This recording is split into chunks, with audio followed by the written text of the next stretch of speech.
বিসমিল্লাহির রহমানির রহিম। জাবালে নূর চ্যানেলের পক্ষ থেকে স্বাগতম। আসসালামু আলাইকুম। সম্মানিত দিনদার ভাই বোন বন্ধুরা, শত্রু দমনের আরও একটি আমল নিয়ে হাজির হয়েছি।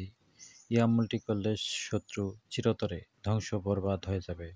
শত্রু অ্যাক্সিডেন্ট করে রাস্তায় পড়ে থাকবে, শত্রু মরবে। এটি খুবই শক্তিশালী এবং খুবই মজ্জারব একটি আমল। এই আমলটি করলে আপনার শত্রু জীবনে আর সেই অ্যাক্সিডেন্ট থেকে ফিরে আসতে পারবে না। আর ফিরে আসলেও সে আগের মতো আর সেরকম শক্তি সাহস থাকবে না। এই আমলটি কখনোই অন্যায় অসৎ উদ্দেশ্যে সামান্য ঝগড়া বিপদেই কাউকে কষ্ট দেওয়ার জন্য হিংসামূলক সন্দেহমূলক করবেন না, করলে নিজেরই ক্ষতি হতে পারে। এটি খুবই শক্তিশালী একটি আমল, আগে বলেছি। এই আমলটি কিভাবে করবেন, কখন করবেন, কোন দিন করবেন, সবই নিয়মকানুন এখন বলে দেব। আশা করি ভিডিওটি শেষ পর্যন্ত সাথে থাকবেন, সেই সাথে লাইক কমেন্ট শেয়ার করবেন এবং নতুন হলে আমাদের এই চ্যানেলের নতুন দর্শক হলে অবশ্যই সাবস্ক্রাইব করে নেবেন। যে নকশাটি স্ক্রিনে দেখানো হচ্ছে, এই নকশাটি আপনি শনিবার বা মঙ্গলবারে লিখবেন। শনিবার সকালবেলা ৮টা-৯টার দিকে লিখবেন, আর মঙ্গলবারে লিখলে এটি আসর নামাজের পর থেকে মাগরিব নামাজের পূর্ব পর্যন্ত যে কোনো সময়ের মধ্যে এটি লিখতে পারেন। ভোজপত্র নেবেন এবং মেশক জাফরান কালি নেবেন। অনেকে বলে থাকেন যে ভোজপত্র, মেশক জাফরান কালি কোথায় সংগ্রহ করব? আমাদের কাছেই পাবেন, আমাদের সাথে যোগাযোগ করুন। এছাড়া যদি আমাদের তদবিরের কিতাবগুলি আপনাদের প্রয়োজন হয়, তাহলে আমাদের সাথে হোয়াটসঅ্যাপ বা মোবাইলে যোগাযোগ করে সংগ্রহ করতে পারেন।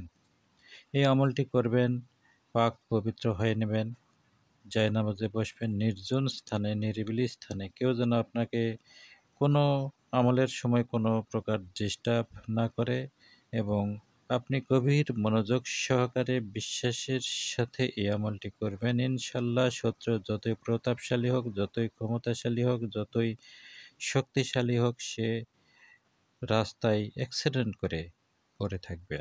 প্রথমে কয়েকবার দরুদে ইব্রাহিম পাঠ করবেন এবং আল্লাহর কাছে সাহায্য প্রার্থনা করবেন যে, হে আল্লাহ, অমুক শত্রু আমার এইভাবে এতটা ক্ষতি করছে, শত্রুতা করছে, কাজেই এই শত্রুকে এমন কঠিন উচিত শিক্ষা দিন যাতে সেই শত্রু জীবনে আর আমার সাথে কোনো প্রকার ক্ষতি করতে না পারে, এবং তাকে রাস্তায় অ্যাক্সিডেন্ট করিয়ে দিন যাতে সে জীবনে আমার সাথে আর শত্রুতা করতে না আসে। আল্লাহ তাআলার কাছে এরকম মোনাজাত করে দোয়া করে আপনি আমল শুরু করবেন। তবে আবারও বলে দিচ্ছি, অন্যায় অসৎ উদ্দেশ্যে সামান্য ঝগড়া বিবাদেই, যে ঝগড়া বিবাদ, যে মনোমালিন্য এটি মীমাংসার যোগ্য, সেটি হলে এই আমলটি করবেন না। এই আমলটি খুবই পাওয়ারফুল এবং খুবই একজন মানুষকে ধ্বংস করে দেওয়ার জন্য যথেষ্ট। এই জন্য বুঝে শুনে চিন্তা ভাবনা করে এই আমলটি করবেন, নতুবা আপনার নিজেরই ক্ষতি হতে পারে। ভোজপত্রের উপর মেশক জাফরান কালি দিয়ে এই নকশাটি লিখবেন। নিচে অবশ্যই শত্রুর নাম, শত্রুর মায়ের নাম লিখবেন এবং লিখবেন যে অমুকের পুত্র অমুক রাস্তায় অ্যাক্সিডেন্ট করুক। এটি বাংলায় লিখলেও হবে। এটি লেখার পর ছোট্ট করে ভাঁজ করে নেবেন এবং আমাদের তদবিরের কিতাবগুলি যদি সংগ্রহ করতে চান, তাহলে হোয়াটসঅ্যাপ বা মোবাইলে যোগাযোগ করে এই কিতাবগুলি, শত্রু ধ্বংসের কিতাবগুলি সংগ্রহ করতে পারেন। পুরাতন কোনো কবর, যে মনে করেন যে 10 থেকে 15 বছর কিংবা তারও বেশি পুরনো কোনো কবরে এই নকশাটি পুঁতে দিবেন। ইনশাল্লাহ তখন থেকে শত্রুর বরবাদি শুরু হয়ে যাবে। শত্রুর অ্যাক্সিডেন্টের বিভিন্ন ধাপ পুছে যাবে।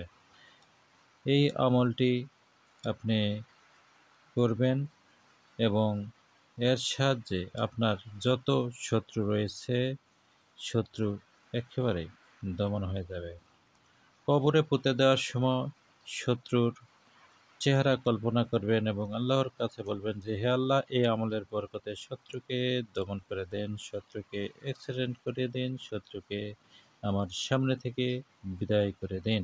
যখন এই নকশাটি লিখবেন তখন শত্রুর চেহারা কল্পনা করবেন এবং মনে করবেন যে